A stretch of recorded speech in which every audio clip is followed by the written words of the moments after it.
بسم اللہ الرحمن الرحیم۔ اس کو خواب میں دیکھنے کی تعبیر یہ ہے کہ جتنا ہی وہ بڑا ہوگا اور اس کی صورت ڈراؤنی ہوگی، اسی لحاظ سے پکا دشمن ہوگا۔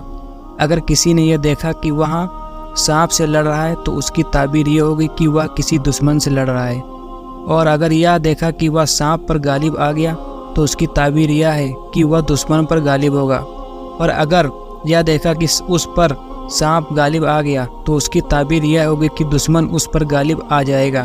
اور جس نے یہ دیکھا کہ سانپ نے اس کو کاٹ لیا تو اس کی تعبیر یہ ہے کہ وہ اپنے دشمن سے اتنا ہی تکلیف پائے گا جتنا کہ سانپ نے اس کو کاٹا ہے۔ اور جس نے یہ دیکھا کہ اس نے سانپ کو قتل کر دیا تو اس کی تعبیر یہ ہے کہ وہ دشمن پر غالب آئے گا، اور اگر اس کو 2 ٹکڑے کر دیے تو اس کی تعبیر یہ ہے کہ وہ دشمن کو 2 ٹکڑے کر دے گا۔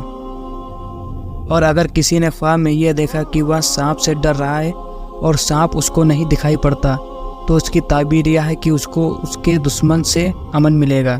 اگر اس کو دیکھا تو اس سے خوف تو ہوگا لیکن اس کو کچھ نقصان نہ پہنچے گا۔ اور جو شخص خواب میں کسی ایسی چیز سے ڈرے جس سے کو وہ نہیں دیکھ رہا تو اس کی تعبیر یہ ہے کہ اس کو امن حاصل ہوگا۔ اور اگر وہ چیز نظر آئے گی جس سے وہ ڈر رہا ہے تو اس کی تعبیر سانپ دیکھنے کی تعبیر یہ ہے کہ وہ واقع ہو جائے گا۔ اور جس سے یہ دیکھا کہ سانپ اس کے گھر میں داخل ہوا اور اس نے اس کو گھر میں دیکھا تو اس کی گھر میں سانپ دیکھنے کی تعبیر کیا ہے کہ کوئی عورت یا کوئی عزیز اس کا دشمن ہے۔ اور اگر یہ دیکھا کہ اس کے گھر سے سانپ نکلا تو کوئی دور کا آدمی اس کا دشمن ہے۔ اگر کسی نے یہ دیکھا کہ سانپ اس کی مقعد یا کان سے یا پیٹ سے نکلا تو اس کی تعبیر یہ ہے کہ اس کی اولاد میں سے کوئی اس کا دشمن ہے اور اس سے نکلے گا۔ اگر کسی نے یہ دیکھا کہ وہ سانپ کا مالک ہوا اور اس کو کچھ ڈر نہیں ہے تو ایسی حالات میں اس کی تعبیر یہ ہے کہ وہ دشمن نہیں بلکہ وہ ملک اور نعمت ہے۔ جتنا سانپ بڑا ہوگا اتنا ہی زیادہ حاصل ہوگا۔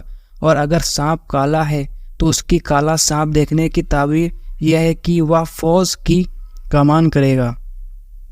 اور اگر سفید ہے تو اس کا نصیب اور اس کی سعادت، اور اس کو اگر وہ ایسے سانپ کا مالک ہوا جو چکنا اور نرم ہے کہ اس میں برائی نہیں ہے تو شاہی خزانوں میں سے کسی خزانے کا پانی اس کی تعبیر ہوگی۔ اللہ حافظ۔